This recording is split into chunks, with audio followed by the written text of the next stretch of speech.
sejak kebangkitan ulama bersama pengikut-pengikutnya istiqomah dan setia jaga akidah dan sunnah Rasulullah.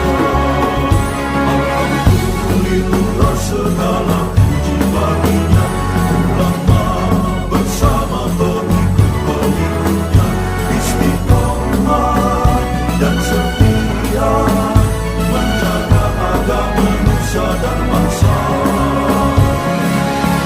Mari kuatkan niat kita, kita bulatkan tekad kita, terus lanjutkan amal kita, mengembangkan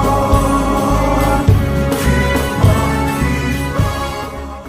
Assalamualaikum warahmatullahi wabarakatuh.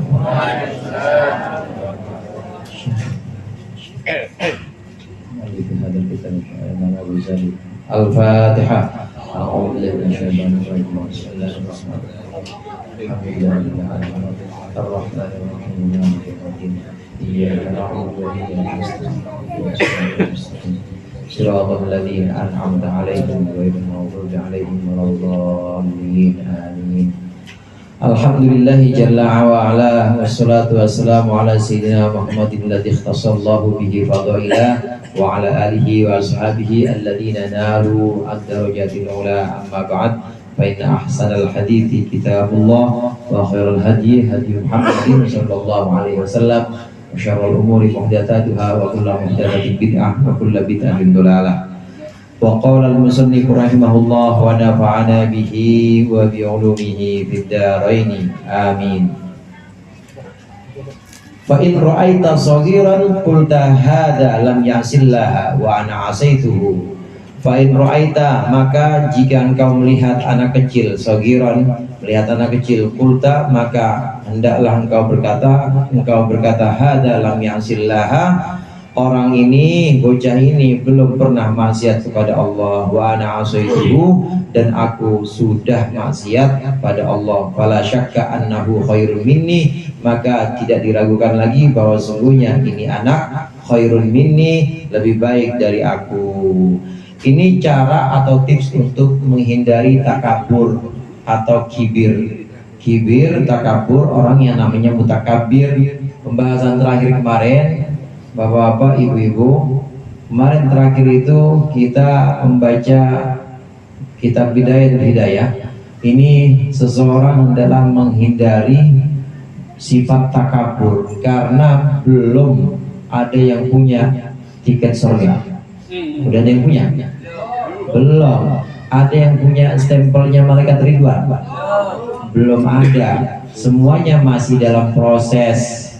Nggak ada yang tahu nanti ketika di pungkasan, ketika di penghujung khotimah bahasa Arabnya, apakah termasuk husnul khotimah, apakah su'ul khotimah. Oleh karenanya nggak boleh sombong, nggak boleh takabur, merasa lebih baik dibanding orang lain, tidak boleh.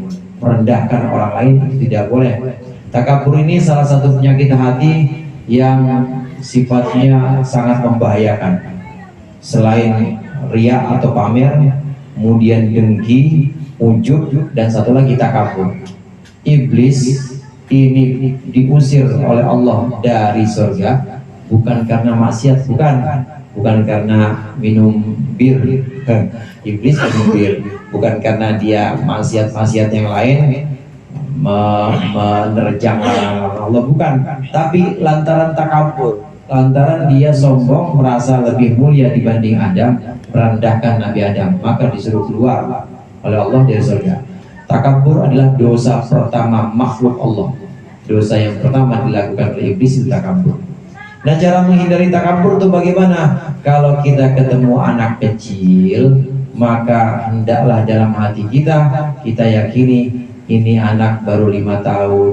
Amin. Ming, berapa tahun Ming? 4 tahun lagi. 4 tahun masih nyusu. Ini temennya siapa Ming? Fatimah. Berapa tahun Fatimah? 7. Ibu-ibu kalau ketemu anak seperti Fatimah ini, maka dalam hati harus diyakini ini anak masih kecil, belum pernah dosa pasti, belum pernah maksiat.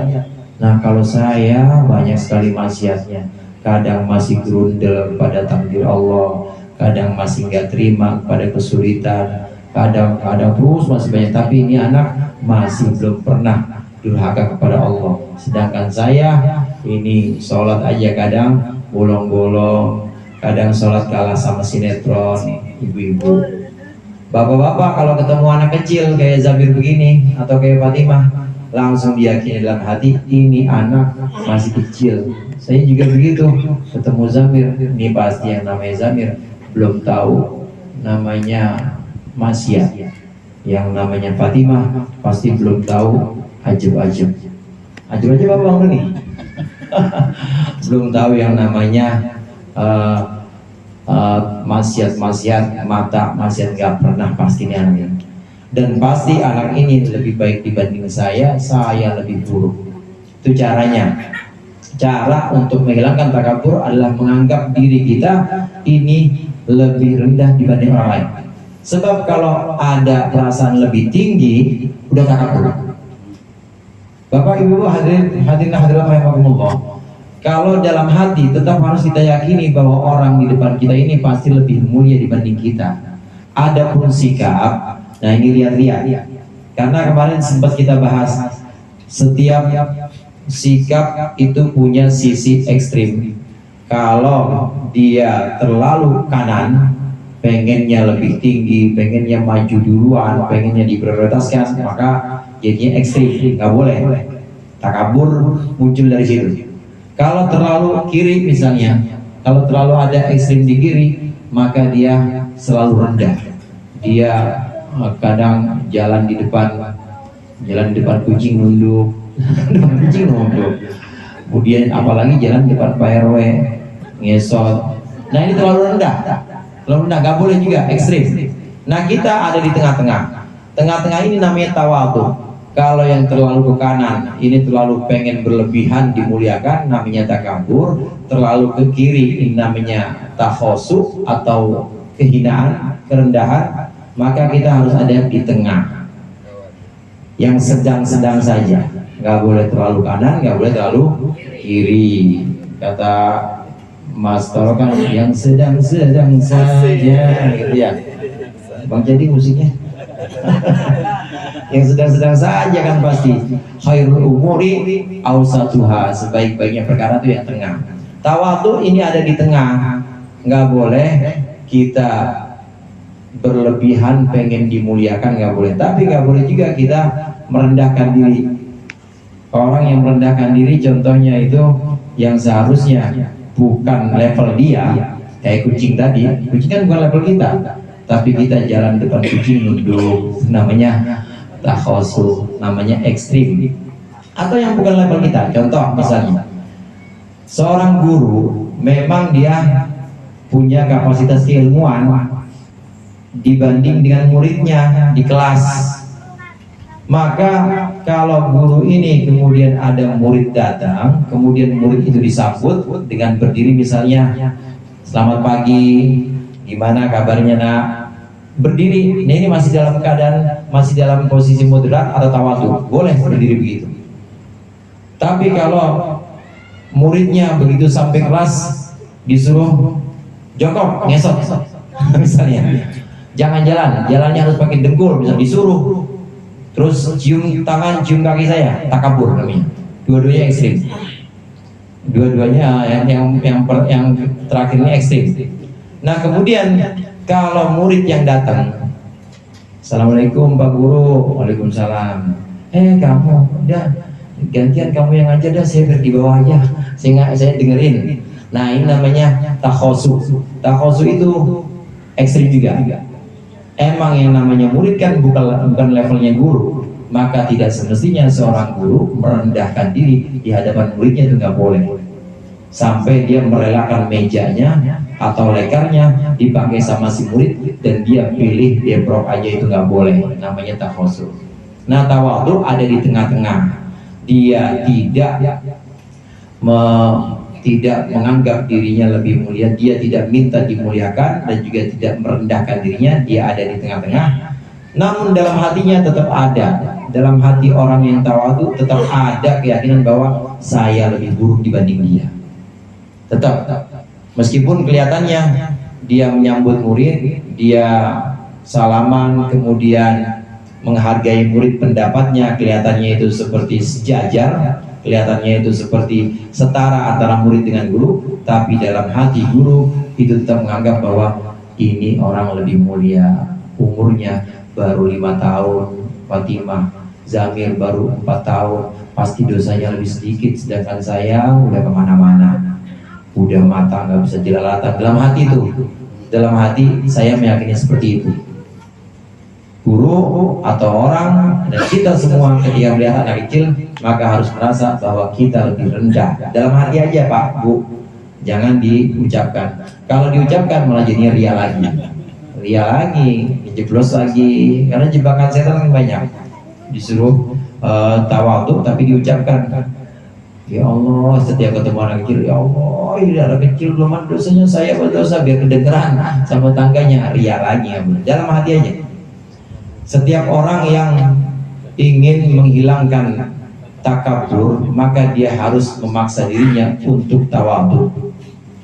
Di antara caranya memaksakan diri untuk tawadhu itu adalah menganggap diri kita ini lebih rendah dibanding orang lain dalam hati kita, hanya dalam hati. Dan yang dimaksud di sini orang lain adalah yang memang seluruh orang. Yang dimaksud ini seluruh orang yang ada di hadapan kita ini pasti lebih mulia dibanding kita. Itu caranya. Hadirin hadirat rahimakumullah. Tawadhu itu akhlak, bahasa Arabnya khuluq, jamaknya akhlak. Akhlak itu awal mulanya memang harus dipaksakan. Ketika sudah dilatih terus menerus, sudah jadi pembiasaan, maka akan mudah, maka akan gampang keluar dari dalam diri seseorang, dalam diri kita. Adanya pendidikan adab di pesantren, ketika awal masuk diajarkan cara salaman dengan guru, diajarkan, contohin biasanya sama pengurus pondoknya. Kemudian ketika guru lewat harus nunduk, nggak harusnya tapi berdiri, tapi nunduk ketika guru lewat. Ketika lewat di depan guru, nih harus agak menunduk dikit. Ini diajarkan, emang awalnya harus dipaksakan. Sehari, 2 hari, seminggu, 2 minggu, setahun, 2 tahun. Ketika itu sudah menjadi karakter, sudah melekat dalam diri santri atau diri seseorang, maka itu akan jadi akhlak. Apa itu akhlak? Akhlak itu adalah sesuatu yang muncul spontan dari dalam diri kita dan rasanya ringan. Orang yang memang akhlaknya tawadhu pasti dia ringan untuk bersikap dengan orang di depannya dengan sikap merendahkan hati. Artinya udah Bang Tohir aja yang mimpin, misalnya, biar Mas Didi aja, ini kan yang paling jago, pasti bisa urusan begini. Saya emang enggak, Pak, ini Mas Puji aja. Mas Puji emang urusan begini kan beliau yang ini, saya nggak bisa. Di antara sesamanya atau orang yang memang setara dengan dia, orang tawadhu ini akan mudah bersikap bahwa biarkan walaupun saya mampu, tapi biarkan yang lain dulu. Ini tawadhu pasti begini. Dan mudah, keluarnya mudah. Akhlak itu dikatakan akhlak kalau dia keluarnya spontan dan mudah, nggak ada keberatan. Tapi kalau masih keberatan, ada ustadz, kita ngomongin ustadz aja dah, nggak usah ngomongin siapa-siapa. Ada ustadz, mulutnya misalnya atau lisannya bilang, udah, ustadz aja yang ngajar, ustadz aja yang ngajar, jangan saya gitu. Tapi dalam hatinya dongkol, apa dia sih? Orang pantesan gua juga, mondok kelamaan gua, berarti masih terpaksa. Kalau masih terpaksa, susah, berarti belum tawadhu. Tawadhu adalah akhlak. Akhlak adalah sesuatu yang munculnya gampang, mudah, tanpa kesulitan. Itu bisa didapat kalau sudah dibiasakan bertahun-tahun. Santri, pelajar-pelajar dibiasakan untuk jalan di depan guru, kemudian beradab di depan guru. Ini adalah dalam rangka pembiasaan sehingga muncul dalam diri seorang murid atau santri itu akan muncul benar-benar akhlak tawadhu. Gampang dia. Begitu kumpul dan turun di masyarakat, maka dia nggak akan pengen jadi orang yang maju duluan, enggak. Monggo dengan mawon, monggo bapak duluan dah, saya enggak, saya belum bisa. Padahal dia bisa, padahal bisa loh Pak. Karena tawadu itu mana asalnya dari wadoa, wadoa yado'u, ini artinya meletakkan. Tawadu adalah meletakkan satu kemampuan yang dimiliki oleh kita, sengaja kita letakkan, kita taruh dulu. Padahal kita punya kemampuan, tapi ditaruh dulu. Biarkan orang dulu yang kira-kira memang punya kemampuan sama atau lebih dari kita, biar dia dulu. Namanya tawadu, meletakkan kemampuan yang kita miliki, kita letakkan biasa dulu. Orang yang tawadu karena Allah, maka tadi kan tawadu artinya diletakkan. Orang yang tawadu karena Allah, maka akan Allah angkat satu derajat. Tawadu lagi, angkat satu derajat lagi. Tawadu lagi, angkat satu derajat hingga sampai ke a'la illiyin. A'la illiyin itu posisi paling tinggi di sebuah tempat, tempatnya ahli surga, illiyin. Tempatnya orang-orang yang baik, orang-orang abror atau orang-orang yang termasuk golongan orang-orang ahli surga. Tawadu makin dia letakkan, makin dia merendah artinya punya kemampuan tapi tetap rendah hati. Allah akan sampai dia itu ada di puncak a'la illiyin atau puncak penghuni surga. Itu orang tawadu. Sebaliknya orang takabur, ketika dia merasa tinggi, nggak diletakkan untuk kemampuannya tinggi. Ini gua nih yang paling pinter, gua nih yang paling alim, gua nih yang paling, nggak, yang lain jangan dulu, gua dulu. Pokoknya kalau ada masih gua, kalau masih ada gua, jangan selain yang lain, ya. Sampai gua mati jangan, gua dulu. Semakin dia takabur, semakin Allah prosotin, atau semakin Allah turunkan derajatnya. Takabur lagi, turun derajat sampai dia asfala safili, sampai dia Allah rendahkan, Allah jebloskan ke asfala safilin atau paling bawahnya derajat neraka. Asfala safilin itu naudzubillah tsumma naudzubillah. Ini orang yang takabur. Orang-orang takabur ini semakin rendah di hadapan Allah, dan nanti di akhirat juga akan asfala safilin, semakin mendapat siksa iblis itu. Dan ini penyakit yang akut, saudara, penyakit yang akut Bapak Ibu. Iblis itu pernah satu waktu, ketika perahu Nabi Nuh ini mulai berlayar. Perahu Nabi Nuh pada waktu itu sudah mulai berlayar, dan dia megangan perahu Nabi Nuh. Nabi Nuh belum tahu, mana anta, siapa kamu? Anak iblis, kata yang gelantungan di perahunya, saya iblis. Mada turid, iblis, mau ngapain kamu? Utlub li taubatan min rabbik, wahai Nuh, mintain kepada Tuhanmu untuk saya, mintakan taubat supaya diterima taubat saya. Nabi Nuh kemudian matur, Nabi Nuh bilang kepada Allah, ya Allah, iblis minta supaya taubatnya diterima, dan dia berjanji benar-benar akan taubatan nasuha karena dosa-dosa yang kemarin ingkar pada perintahmu. Kemudian Allah mewahyukan kepada Nabi Nuh, bilang kepada iblis, kalau kamu mau taubat dan taubatnya mau diterima, maka datang ke kuburan Nabi Adam, sujud hormat kepada Nabi Adam. Karena dulu awalnya dia nggak mau sujud kepada Nabi Adam, nggak mau hormat kepada Nabi Adam, tapi Allah perintahkan. Bilang Nuh kepada iblis, datang ke kuburan Nabi Adam, sujud di kubur Nabi Adam. Wahyu itu disampaikan oleh Allah pada Nabi Nuh. Nabi Nuh sampaikan lagi pada iblis. Iblis, Allah bilang boleh, dan Allah akan menerima taubatmu kalau kamu datang ke kubur Nabi Adam dan hormat sujud kepada Nabi Adam. Apa jawab iblis, ibu-ibu? Bapak tahu jawab iblis? Waktu hidup aja saya nggak mau hormat, ini udah mati saya suruh hormat lagi. Enggak, iblis. Tuh sombong tuh. Sombong tuh. Lagi hidup aja saya suruh hormat nggak mau, ini udah mati suruh hormat lagi. Enggak, saya nggak mau. Itu sombong.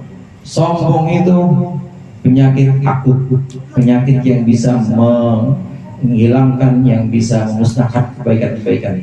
Pintu-pintu kebaikan itu akan tertutup gara-gara sombong. Naudzubillah. Iblis yang seperti ini nggak pernah belajar dari Zamir, nggak pernah belajar dari Fatimah. Maksudnya kalau melihat yang anak kecil baru, Nabi Adam kan baru anak kecil. Nabi Adam kan baru kemarin sore, Iblis sudah ribuan tahun menyembah Allah, Nabi Adam baru ciptain. Harusnya Iblis bilang, iya ini belum pernah ingkar, belum pernah maksiat, pasti dosanya lebih sedikit dibanding aku yang udah ribuan tahun. Harusnya begitu. Iblis nggak baca hidayah sih, nggak ngaji, masuk anggota nggak masih lu? Kalau dia ngaji mungkin ya mungkin dia sadar. Jadi ketika muncul kesombongan, maka buru-buru kita merasa dalam hati kita, harus kita tanamkan, saya lebih rendah dibanding orang itu. Hanya dalam hati, saya lebih rendah dan saya lebih hina dibanding orang itu. Para nabi, Nabi Adam, Nabi Syekh, Nabi Idris, termasuk Nabi Sulaiman, ini orang-orang yang paling tawadhu, nggak ada sedikit pun kesombongan. Bapak dan ibu kira-kira kalau bisa terbang dengan permadani, karpet, ukuran karpetnya bukan segini, selapangan bola. Itu karpet tunduk dengan kehendak Pak Haji Mulyadi. Terbang. Dan di atas karpet itu, di atas karpet ada kursi-kursi, ya kira-kira 300.000 kursinya. Lapangan bola lebih, terbang. Kemudian mendarat dan bisa jalan di atas air di laut. Kira-kira gimana tuh kalau punya kemampuan gitu? Kira-kira gimana tuh kalau punya? Nabi Sulaiman itu pernah terbang dengan permadaninya. Pernah Nabi Sulaiman terbang. Ini ada dua kesempatan. Satu kesempatan Nabi Sulaiman terbang bersama pasukannya sampai mendengar tasbihnya para malaikat, kan tinggi. Mendengar di malaikat di langit kesekian, lihat mendengar tasbih para malaikat. Nah setelah itu turun lagi Nabi Sulaiman, turun ke laut dan jalan di atas laut. Kemudian ada suara, suaranya didengar oleh orang-orang, oleh tentara Nabi Sulaiman. Lau kana fi qalbi sahibikum ifqalu darratin min kibrin la khasafa bihi, katanya la khusifa bihi. Kalau Sulaiman ini raja kalian, dalam hatinya ada takabur sebesar biji sawi aja dalam hatinya Sulaiman, tenggelam dia. Tapi Nabi Sulaiman nggak tenggelam. Kenapa? Nggak ada kesombongan, nggak ada takabur. Kalau kita gimana bisa jalan di atas air? Kalau ada orang bisa hebat, punya kejadian khariqul adah, semacam mujizat atau karomah, kemudian dia masih sombong, ternyata masih hasil terus, hati-hati. Sombong kok nggak dicabut sama Allah, hati-hati. Itu berarti istidraj. Karena para nabi ketika mendapatkan mujizat seperti Nabi Sulaiman jalan di atas air, ini langsung ada pesan, langsung ada suara. Andai di hati Sulaiman ada kesombongan sebesar atom saja, pasti tenggelam dia. Nabi Sulaiman nggak tenggelam karena nggak ada kesombongan. Nah kesempatan lain, Bapak Ibu-ibu, kesempatan lain Nabi Sulaiman pernah terbang dengan permadaninya tadi yang saya bilang, segitu lebarnya, terbang jalan dengan permadaninya. Tahu-tahu ini oleng permadaninya, oleng. Hampir semuanya itu jatuh. Di situ ada ulama, ada umaro, ya pejabat-pejabat termasuk orang-orang alim pada ikut di situ. Oleng ini, waduh, kata Nabi Sulaiman. Wahai permadani, uskut, diam-diam, yang tenang. Dijawab sama permadani itu, sampai dirimu tenang, aku baru tenang. Ternyata di situ Nabi Sulaiman ada sedikit kebanggaan. Gara-gara dia bangga dikit, nih kayaknya yang rajanya seperti kekuasaannya seperti saya, saat ini cuma saya doang. Ada begitu aja oleng langsung. Kata Nabi Sulaiman, tenang, jangan oleng, diam-diam. Saya nggak bakal tenang sebelum jiwamu tenang. Katanya. Tenang Nabi Sulaiman, kemudian istighfar, mohon maaf pada Allah, tenang agar tidak ada ujub, baru tenang lagi itu. para nabi, para rasul diberikan mukjizat, ini tetap dalam keadaan tidak pernah merasa dirinya lebih mulia dibanding orang lain. Inilah yang diajarkan oleh para nabi. Wali-wali mendapat karomah juga tetap tidak pernah merasakan bahwa dirinya lebih mulia dibanding orang lain. Ini untuk pelajaran kita supaya kita bisa menghilangkan sifat takabur dari dalam hati kita. Mudah-mudahan bermanfaat. Diulang yang saya mohon maaf. Wallahul muwaffiq ila aqwamit thoriq. Assalamualaikum warahmatullahi wabarakatuh. Waalaikumsalam warahmatullahi wabarakatuh. Demikianlah